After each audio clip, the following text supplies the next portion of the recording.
மேடை பேச்சா இருந்தாலும் சரி, அறிக்கையா இருந்தாலும் சரி, ஒரு கூட்டணி சார்ந்த விஷயங்களை தான் அதுல பதிவு பண்றாங்க. கூட்டணி குறித்து தான் நிறைய பேசுறாங்க. தமிழ்நாட்டினுடைய முதலமைச்சர் பதவியை குறிவைத்து காய் நகர்த்துகிற வேளையில திமுகவோட கூட்டணியை எதிர்த்து களமாறணும்னா எப்படிப்பட்ட கூட்டணி வியூகம் அமைய வேண்டும் நீங்க நினைக்கிறீங்க? அமானுஷ்ய நம்பிக்கையும் அசாத்திய துணிச்சலும் வேண்டும். அந்த அசாத்திய துணிச்சல் பிஜேபிக்கு இருக்கிறது. ஏன்னா அவங்க அதிகாரத்தில் இருக்கிற காரணத்தினால. அதிமுக அதை இழந்து விட்டது. தம்பி விஜய் அதை செய்ய வேண்டுமானால் அவர் நீண்ட தூரம் அதற்கு பயணிக்க வேண்டியது இருக்கிறது. தஞ்சை மாவட்டம் மல்லிப்பட்டினத்தில் ஒரு தமிழாசிரியை குத்தி கொலை செய்யப்பட்டிருக்கிறார். ஓசூரில் நேற்றுக்கு ஒரு வழக்கறிஞர் நீதிமன்ற வளாகத்திலேயே குத்தி கொலை செய்யப்பட்டிருக்கிறார். ஆனால் அதற்கு ஒரு அனுதாபம் தெரிவித்து ஒரு அறிக்கை தம்பி விஜயிடத்திலிருந்து வந்திருக்க வேண்டும், வரல. கிண்டி மருத்துவமனையில் நடந்த விவகாரத்துக்கு விஜய் அவர்கள் டைரக்டாவே ஆளும் அரசை குற்றம் சாட்டியிருந்தாரு. அதை சொன்னவர் இதை சொல்லலை. திமுகவை எதிர்க்கும் தகுதியை அதிமுக இழந்துருச்சுன்னு சொல்றீங்க. பிஜேபிக்கு தமிழக அரசியல் கை கொடுக்காதுன்றீங்க. எல்லாமே ஓகே. ஆனா புதிதாக உருவான அரசியல்வாதியான விஜய்க்கு அந்த வாய்ப்பு இருக்கு, அந்த தகுதி இருக்குன்னு சொல்றீங்களா? அதுக்கு என்ன காரணம்? விஜய் ஒரு தமிழர். இரண்டாவது, நாம் தமிழர் கட்சியின் முக்கிய பொறுப்பாளர்கள், நிர்வாகிகள் ஆதரவாளர்களோடு வெளியேறி போயிடுறாங்க, கட்சியை விட்டு விலகி போயிடுறாங்கன்னு சொல்லி அவங்க வெளியேறுகிறாருங்கிற விவரம் கூட இவனுக்கு தெரியாது. யாருக்கு? சீமானுக்கு. தமிழ்நாட்டின் அரசியலில் ஒரு துருவ நட்சத்திரமாக ஜொலித்து கொண்டிருக்கிற காளியம்மாள் அவர்களே என்ன கண்ணு கட்டிய தூரம் வரைக்கும் திரண்டிருந்த கூட்டத்தில் பயங்கரமான கைதட்டல். நான் கீழே இறங்கி வந்ததற்கு பிறகு அதிமுக ஒன்றி சிலர் தம்பி தங்க கதிரவன்ட கேட்டேன், இந்த அம்மாவுக்கு எப்படி இருக்குது செல்வாக்குன்னு கேட்டால, சீமானை விட அவங்களுக்கு தான் செல்வாக்கு இருக்குன்னு சொன்னாங்க. தான் தோன்றித்தனமான பேச்சு, தடித்த வார்த்தைகள், ஒரு கண்ணியமற்ற அரசியல், எல்லாரையும் எதிரியாக பார்க்கிற ஒரு ஈன பார்வை. 2026 தேர்தலில் நாம் தமிழர் கட்சி இருக்காது. அதற்கு முன்னாலே அதற்கு பாடை தயாராகிவிடும். சார், நீங்க இப்படி சொல்றீங்க சார். ஆனா முக்கிய முகங்களான இவர்கள் எல்லாம் வெளியேறின நிலையில தான் அந்த கட்சி தேர்தலை சந்திச்சு ஒரு மாநில கட்சின்ற அங்கீகாரம் பெற்றிருந்தாங்க. என்னைக்குமே நாம் தமிழரோட முகமா சீமான் தான் இருக்காரு. சோ இதெல்லாம் எந்த விதமான பாதிப்பையுமே ஏற்படுத்தாதுன்னு சொல்றாங்க. இந்த அங்கீகாரம் விபத்து.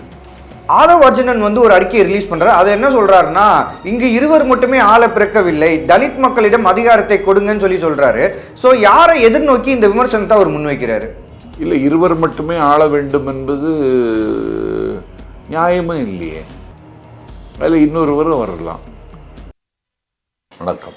Week is a long time in பாலிடிக்ஸ்னு சொல்லுவாங்க. 2026 சட்டமன்ற தேர்தலுக்கு இன்னும் 1.5 வருஷம் இருக்கு. ஆனால் இன்னைக்கு அரசியல் கட்சியின் தலைவர்கள் பலருமே மேடை பேச்சா இருந்தாலும் சரி, அறிக்கையா இருந்தாலும் சரி, ஒரு கூட்டணி சார்ந்த விஷயங்களை தான் அதில் பதிவு பண்றாங்க. கூட்டணி குறித்து தான் நிறைய பேசுறாங்க. என்ன காரணம் சார்? முதல் காரணம், திராவிட முன்னேற்றக் கழகம் மீண்டும் ஆட்சிக்கு வரும்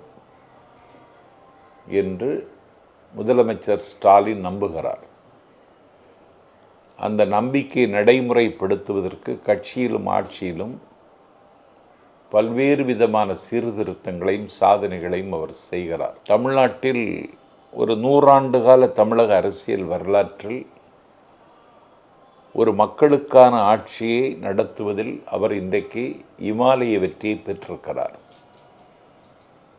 பல்வேறு குற்றச்சாட்டுகள் திராவிட முன்னேற்றக் கழக அரசின் மீது வைத்தாலும் குணம் நாடி குற்றம் நாடி பார்த்தால் திமுக ஆட்சியில் குணம் அதிகமாக இருக்கிறது, குற்றம் குறைவாக இருக்கிறது.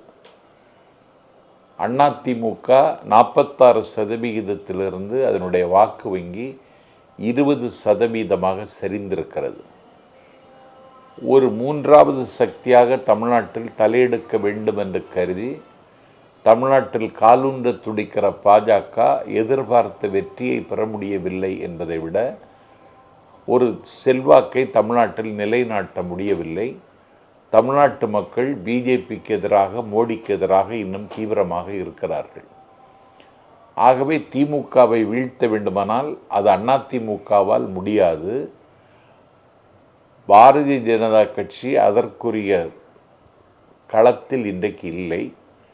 ஆகவே நாம் அந்த இடத்திற்கு வந்துவிடலாம், முதன்மை கட்சியாகவே வந்துவிடலாம் என்று தம்பி விஜய் இன்றைக்கு ஒரு கட்சியை தொடங்கி அவர் பயணத்தை தொடங்கி இருக்கிறார். அதனால் தமிழ்நாட்டினுடைய முதலமைச்சர் பதவியை குறிவைத்து காய் நகர்த்துகிற வேளையில் கூட்டணி குறித்து எல்லா கட்சிகளும் கவலைப்படுகின்றன. திமுக கூட்டணி ஒரு ஆஸ்பெட்ராஸ் கோட்டை மாதிரி உறுதியாக இருக்கிறது. அதுக்குள்ளே ஊடுருவ முடியுமா, அதை உடைக்க முடியுமா என்னும் சில சக்திகள் ஆபத்தான விளையாட்டுகளை விளையாடி பார்க்கிறார்கள். அதையும் தாண்டி திமுக கூட்டணி உடையாது, உருக்குலையாது, அதற்குள் யாரும் ஊடுருவ முடியாது என்கிற அளவிற்கு இந்த கூட்டணியை கட்டி காப்பாற்ற வேண்டிய ஒரு ராஜதந்திர நடவடிக்கையில் முதலமைச்சர் இன்றைக்கு வெற்றி பெற்றிருக்கிறார். ஏன்னா இந்த கூட்டணி 2026 திமுக ஆட்சியை கொண்டு வருவதற்கான கூட்டணி மட்டுமல்ல, 2029 தேசிய அளவில் பிஜேபி கட்சி துடைத்தெறியவும் தூர தூக்கி வீசவும் இந்திய மக்களை அணிதிரட்டவும் இந்தியா கூட்டணிக்கு வலிமை சேர்க்கவும் அமைக்கப்பட்ட இந்த கூட்டணி. அதனால் திமுகவின் மீது காய்ச்சலும் காழ்ப்புணர்ச்சியும் கொண்டவர்கள் இது போன்ற சிந்திப்பதிலே நான் பெரிய தவறாக கருதலை. இதுதான் அரசியல். எதிர்க்கட்சியில் ஆரம்பித்து புதிதாக தொடங்கிய தமிழக வெற்றி கழகம் வரைக்குமே எல்லாருமே திமுக கூட்டணியை தான் குறி வைக்கிறாங்க.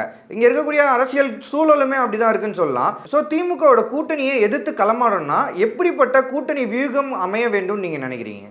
திமுக கூட்டணியை எதிர்கொள்ள வேண்டுமானால் அமானுஷ்ய நம்பிக்கையும் அசாத்திய துணிச்சலும் வேண்டும். இது ஒன்று. அந்த அசாத்திய துணிச்சல் பிஜேபிக்கு இருக்கிறது. ஏன்னா அவங்க அதிகாரத்தில் இருக்கிற காரணத்தினால. அதிமுக அதை இழந்து விட்டது. தம்பி விஜய் அதை செய்ய வேண்டுமானால் அவர் நீண்ட தூரம் அதற்கு பயணிக்க வேண்டியது இருக்கிறது. அக்டோபர் திங்கள் 27 கட்சி தொடங்கி இன்னும் ஒரு 6 நாளில் அடுத்த 27 வரப்போகிறது. இந்த 20 நாளில் அந்த கட்சி என்ன சாதித்தது, என்ன சொன்னதுன்னு கேட்டால் அந்த இடம் ஃபில்லப் ஆகாமலே இருக்குது. ஆகவே விஜய்க்கு அந்த தகுதி இருக்கிறதா என்று கேள்வி கேட்க வேண்டிய அளவுக்கு விஜயினுடைய மௌனம் அந்த தொண்டர்களுக்கு மத்தியிலே இன்றைக்கு ஒரு மிகப்பெரிய கவலையை தந்திருக்கிறது. அந்த விக்கிரவாண்டி மகாநாட்டில் கலந்து கொள்ள வந்தவர்கள் ஒரு 5 பேர் சாலை விபத்தில் சிக்கி உயிரிழந்து போனார்கள்.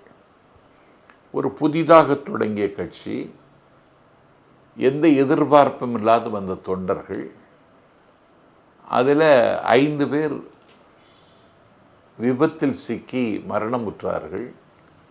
தம்பி விஜய் குறைந்தபட்சம் அங்கே போய் அவர்களுக்கு துக்கம் விசாரித்து ஆறுதல் சொல்லி அந்த குடும்பத்தை தத்தெடுத்துக் கொள்கிறேன் என்று அறிவித்திருக்க வேண்டும். அதை அவர் செய்யலை. அதில் தொண்டர்களுக்கு மிகப்பெரிய வருத்தம் இருக்கிறது. அதை தாண்டி ஒரு நிகழ்ச்சி நடக்குமானால் அதற்கு முதல்ல அவர் ரியாக்ஷன் பண்ணணும் ஒரு கட்சி தலைவர். நேற்றைக்கு தஞ்சை மாவட்டம் மல்லிப்பட்டினத்தில் ஒரு தமிழாசிரியை குத்தி கொலை செய்யப்பட்டிருக்கிறார். இதில் அரசாங்கத்தை குறை சொல்வாங்க. ஆனால் அதற்கு ஒரு அனுதாபம் தெரிவித்து ஒரு அறிக்கை தம்பி விஜயிடத்திலிருந்து வந்திருக்க வேண்டும், வரல. ஓசூரில் நேற்றுக்கு ஒரு வழக்கறிஞர் நீதிமன்ற வளாகத்திலேயே குத்தி கொலை செய்யப்பட்டிருக்கிறார். அதற்கு தன்னுடைய கவலையை தம்பி விஜய் பகிர்ந்து கொள்ள வேண்டும். சார், ஆனால் கிண்டி மருத்துவமனையில் நடந்த விவகாரத்துக்கு விஜய் அவர்கள் டைரக்டாகவே ஆளும் அரசை குற்றம் சாட்டியிருந்தார். அதை சொன்னவர் இதை சொல்லலை. அப்போ அவர் எங்கேயோ கேப் அவருக்கு விழுது, ஒரு இடையில தொடர்பு துண்டிக்கப்பட்டது மாதிரி அவர் தொலை தூரத்தில் நிற்கிறாரோன்னு எனக்கு அவர் வளர வேண்டும், வான்புகள் பெற வேண்டும் என்பதில் எனக்கு ஆசை தான்.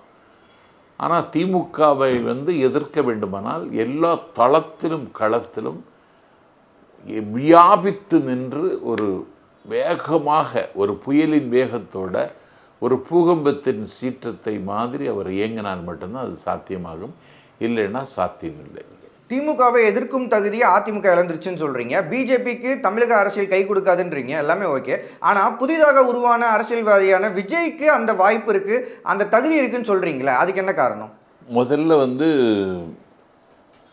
விஜய் ஒரு தமிழன். ரெண்டாவது ஒரு கலைஞன். மூன்றாவது, அவன் தென் தமிழகத்தை சார்ந்தவன். நான்காவது, அவருடைய ஒரு 250 கோடி ரூபாய் வருமானம் உள்ள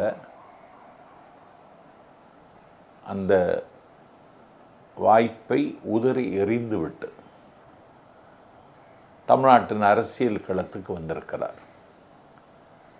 ஒரு இழப்பை எதிர்கொண்டு தமிழ்நாட்டு அரசியலில் சுடர்விட வேண்டும் என்று காணுகிற அவருடைய கனவுக்கு என்னுடைய முத்தங்கள்.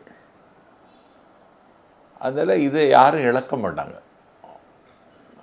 இந்த நாட்டினுடைய மதிப்பை தீர்மானிப்பது பணம். பணத்தை தூக்கி எறிஞ்சிட்டு தமிழ்நாட்டு அரசியலுக்கு வந்திருக்கிறாரு. அதனால் அவர் மேலே எனக்கு ஒரு ஈர்ப்பு, அவ்வளோதான். ஓகே சார், இந்த தமிழ்நாட்டு அரசியல் நம்ம பார்த்தோன்னா அதிமுக, திமுக இந்த ரெண்டு கட்சிகள் தான், இந்த திராவிட அரசுகள் தான் தொடர்ந்து மாறி மாறி ஆட்சிக்கு வந்திருக்காங்க. இதுக்கு எதிராக தோணுன எந்த அரசுக்குமே மக்கள் வந்து ஒரு அங்கீகாரம் கொடுத்ததே இல்லை. அவங்க பாலிடிக்ஸில் ட்ராவல் பண்ணாலும் ஆனால் அந்த ஜெயிச்சு வரதுக்கான வாய்ப்புகளை வந்து தமிழக மக்கள் அவங்களுக்கு கொடுக்கல. ஆனால் விஜய் அவர்களுக்கு அந்த மாதிரியான ஒரு ஆல்டர்னேட்டிவ் ஃபோர்ஸாக உருவாகிறதுக்கான வாய்ப்புகள் இருக்கா சார்? அது அவருக்கு கையில் தான் இருக்குது. அதான் இன்றைக்கி 21 நாள் 22 நாள் ஆகியும் அந்த கட்சி மாவட்ட செயலாளர் யாருன்னு தெரியாது. நான் இப்போ பட்டினப்பாக்கத்தில் இருக்க இந்த ஊரில் யார் கிளை செயலாளர்னு எனக்கு தெரியாது, பொதுமக்களுக்கும் தெரியாது. அது போக அந்த அக்டோபர் 27ஆம் தேதி பற்ற வைத்த நெருப்பு இன்றைக்கி எரிந்து கொண்டிருக்கிறதான எரியலை. அதனால் இது ஆல்டர்னேட்டிவாக இல்லைன்னா திராவிட இயக்கங்களுக்கு மாற்றாக இருக்க வேண்டும், ஒரு மாற்று அரசியலுக்கு முகம் தர வேண்டும் என்று எடுத்த முயற்சிகள் தோற்கடிக்கப்பட்டிருக்கிறது. அதில் ஒரு என் தம்பி விஜயை விட கலைஞன் என்று பார்த்தா புகழ் பெற்றவன் கமலஹாசன். நாளைக்கு என்னுடைய தமிழ் திரைப்படத்திற்கு ஒரு உலக அங்கீகாரம் கிடைக்குமானால் அதை வாங்கி தருகிற வல்லமையுள்ள கலைஞன் என்று நான் நம்புகிற கமலஹாசன் அந்த இடத்துக்கு தான் வரணும்னு ஆசைப்பட்டு கட்சி தொடங்கினார். இன்றைக்கி திமுகவின் தயவில் காலந்தள்ள வேண்டிய நிலைமைக்கு அவர் தள்ளப்பட்டிருக்கிறார். அந்த இடத்துக்கு வர வேண்டும் என்று தான் விஜயகாந்த் தேசிய முற்போக்கு திராவிடர் கழகத்தை தொடங்கினார். எந்த திராவிட இயக்கத்தை எதிர்க்க வேண்டும் என்று திட்டமிட்டு வந்தாரோ அவரே அதிமுகவோடு கைகுலுக்கி கொண்டு இந்த நாட்டின் எதிர்க்கட்சி தலைவர் பதவியை பெற்ற பொழுதே அவருடைய சரிவு ஆரம்பமாகிவிட்டது. இன்றைக்கி அந்த கட்சியே இல்லை.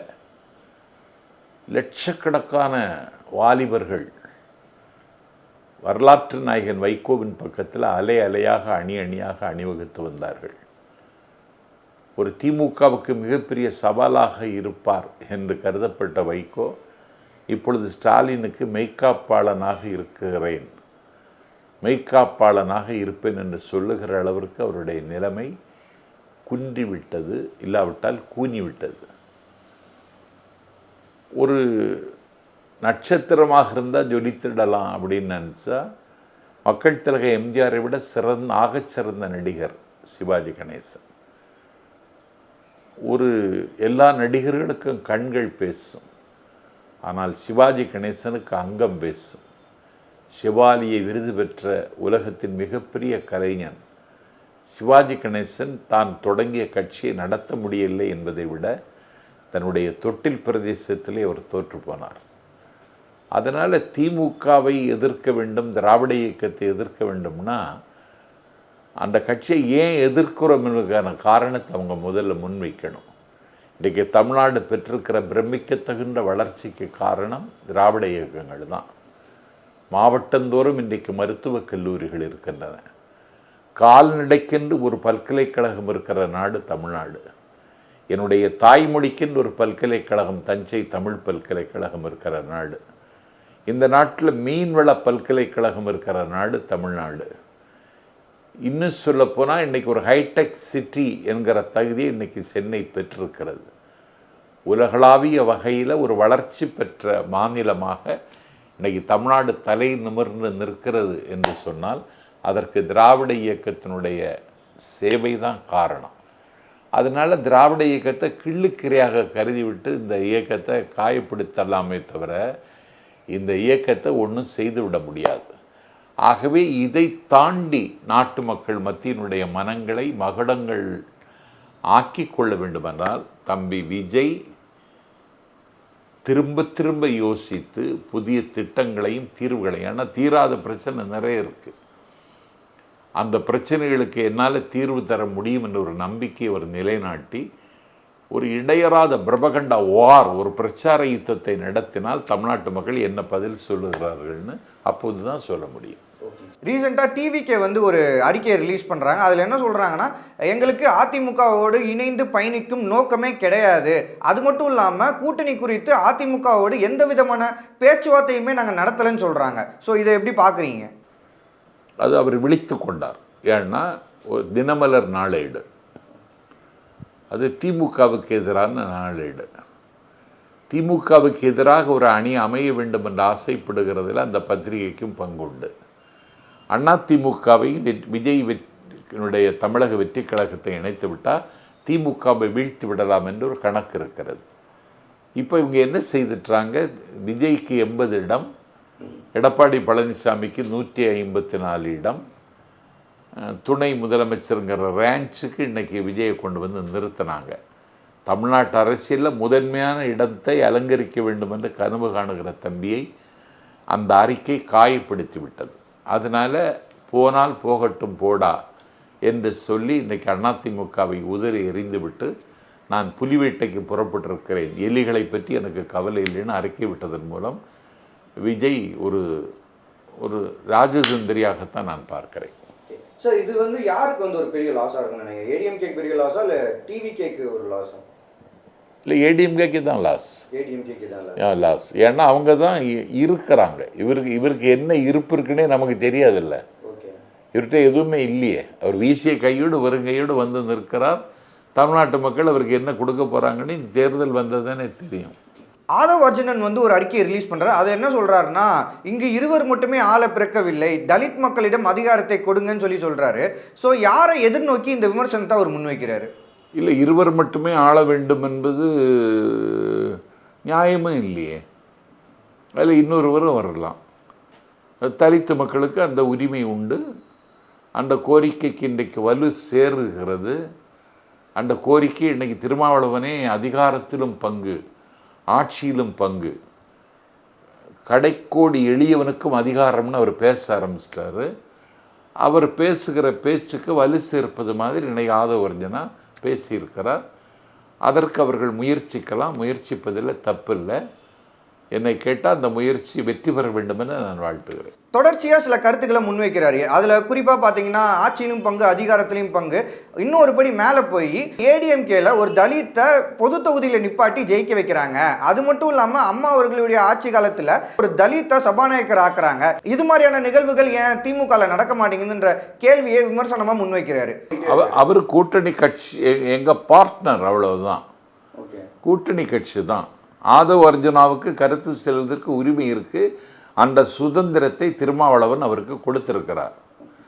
ஆனால் தலித்து மக்கள் மீது அதிமுகவுக்கு இருக்கிற கரிசனத்தை விட அதிமுகவை விட திமுக அதில் முந்தி நிற்கிறது. ஏன்னா இன்றைக்கு ராஜா ஒடுக்கப்பட்ட சமூகத்தை சார்ந்தவர். அவர் ஏற்கனவே அவர் குற்றம் சாட்டப்பட்டு அவரே வாதாடி இன்றைக்கு நிரபராதி என்று தீர்ப்பு பெற்று களத்தில் நிற்பவர். அவர் இந்த ஒன்றிய அரசினுடைய அமைச்சராக இருந்தவர். அவருக்கு அந்த பாக்கியத்தை திமுக கொடுத்தது. இதுக்கு ஆதவ அர்ஜுனா என்ன பதில் சொல்லுவார்? அந்தியூர் செல்வராஜ் ஒடுக்கப்பட்ட பழங்குடி வகுப்பை சார்ந்தவர். இன்னைக்கு இந்த நாடாளுமன்ற மேலவை உறுப்பினர் கொடுத்துருக்கு. இன்னைக்கு பிஜேபியில் தஞ்சமடைந்திருக்கிற விபி துரைசாமி திமுகவின் துணை பொதுச் செயலாளராக இருந்தவர், நாடாளுமன்ற மேலவையில் அங்கம் பெற்றவர், துணை சபாநாயகராக இருந்தவர். மறைந்து போன என்னுடைய மாசற்ற நண்பன் பரிதி இளம்பழுதி தமிழ்நாடு சட்டப்பேரவை துணைத் தலைவராக இருந்தவர், திமுகவினுடைய கவனத்தை கவர்ந்தவர். அதனால் தலித்து மக்கள், பழங்குடி மக்களுக்கு உரிய அங்கீகாரத்தை கொடுப்பதில் திமுக என்றைக்கும் பின்வாங்கியதில்லை. ஒரு பொது தொகுதியில் நீங்கள் ஏன் ஒரு தலித்தை நிறுத்தலை அப்படின்னு கேட்கிற கேள்விக்கு அதற்குரிய வாய்ப்புகள் சூழல்கள் வருமானால் அதையும் செய்வதற்கு திமுக முன்வரும் என்று தான் நான் நம்புகிறேன். 2026 நடக்கக்கூடிய ஆட்சி ஒரு கூட்டணி ஆட்சியாக தான் இருக்குன்னு சொல்றாங்க. அது எந்த அளவுக்கு சாத்தியம்? இல்லை, கூட்டணி ஆட்சி இதுவரைக்கும் தமிழ்நாட்டில் பரீட்சத்தமாக சோதித்து கூட பார்க்கப்படவில்லை. ஆனால் ஆட்சியிலும் பங்கு, அதிகாரத்திலும் பங்கு என்று திருமாவளவன் ஒரு கோரிக்கையை இப்போ வைத்திருக்கிறார். அதுக்கு வலு சேர்ப்பதற்கு முயற்சிக்கிறார். அதில் அண்ணன் ஸ்டாலின் முரண்பட மாட்டார் என்று நான் நம்புகிறேன். அதனால் கூட்டணி ஆட்சி அமையுமானால் ஜனநாயகத்திற்கு அது இன்னும் அழகாகத்தான் இருக்கும். ஜனநாயகம் என்கிற வானத்தை இந்த கூட்டணி ஆட்சி அழகுபடுத்துங்கிறதில் எனக்கு நம்பிக்கை இருக்குது. அதையும் செய்து பார்ப்பதற்கு அண்ணன் ஸ்டாலின் தயங்க மாட்டார். ஏன்னா அவருடைய இலக்கு தமிழ்நாடு ஆட்சி கூட்டணி ஆட்சிங்கிறத தாண்டி 2029 தேசிய அளவில் பிஜேபி கட்சியை வீழ்த்துகிற ஒரு சக்தியாக இந்தியா கூட்டணி இருக்க வேண்டும். அதற்கு வலு சேர்ப்பதற்கு கிடைக்கிற ஆயுதங்களை பயன்படுத்த வேண்டும் என்று சொல்லுகிற பொழுது அதையும் செய்வதற்கு அண்ணன் ஸ்டாலின் அணியமாகத்தான் இருப்பார். அதிமுகவோடு பிஜேபி கூட்டணி இணைவதற்காக பெரிய நெருக்கடியை அதிமுகவுக்கு பிஜேபி ஏற்படுத்துறாங்க அப்படின்னு திருமாவளவன் சொல்றாருல, இதை பத்தி நீங்க என்ன நினைக்கிறீங்க? அதிமுகவின் பொதுச் செயலாளராக ஜெயலலிதாவின் மறைவிற்கு பிறகு முடிசூட்டப்பட்டார் சசிகலா. அதே சசிகலாவை அதிமுக சட்டமன்ற உறுப்பினர்கள் முதலமைச்சராக தேர்ந்தெடுத்தார்கள். அன்னைக்கு அவருக்கு பதவி பிரமாணம் செய்திருக்க வேண்டும் கவர்னர். அன்றைக்கு இருந்த ஆளுநர் வித்யாசாகர் என்கிற பேர்வழி பம்பாயில் பதுங்கி கொண்டார். அவர் இங்கே பொறுப்பு ஆளுநராகத்தான் இருந்தார். பம்பாயில் பதுங்கி கொண்டார், தமிழ்நாட்டுக்கே வரல. அந்த நேரம் பார்த்து ஒரு தீர்ப்பை வழங்கி சசிகலாவை சிறைக்கு அனுப்பினார்கள். இல்லைன்னா சசிகலா இன்னைக்கு முதலமைச்சராக இருந்திருப்பாங்க. அதனால் அதிமுக வளரவும் கூடாது, அது வாழவும் கூடாது என்று பிஜேபி நினைக்கிறது. ஒரு வலிமையான தலைவர் இருந்திருந்தால் திருப்பி அடிச்சிருப்பாங்க. அந்த ஆற்றிலும் சக்தியும் எடப்பாடி பழனிசாமிக்கு இல்லை. இவன் ஒரு எருமை மாடை விட பந்தமாக இருக்கான். அதனால் இன்றைக்கி அதிமுகவில் ஏற்பட்டிருக்கின்ற இந்த சரிவுக்கும் விரிவுக்கும் வீழ்ச்சிக்கும் முக்கியமான காரணம் பிஜேபி தான். மீண்டும் எடப்பாடி பழனிசாமி பகடை காயாக்கி அதிமுகவோட கூட்டணி வைத்து கொண்டு மேலாண்மை செய்வதற்கு அவர்கள் இன்னும் சிந்திக்கிறார்கள். இதை அனுமதிக்கக்கூடாது அதிமுக என்பது என்னுடைய கருத்து. அவ்வளோ.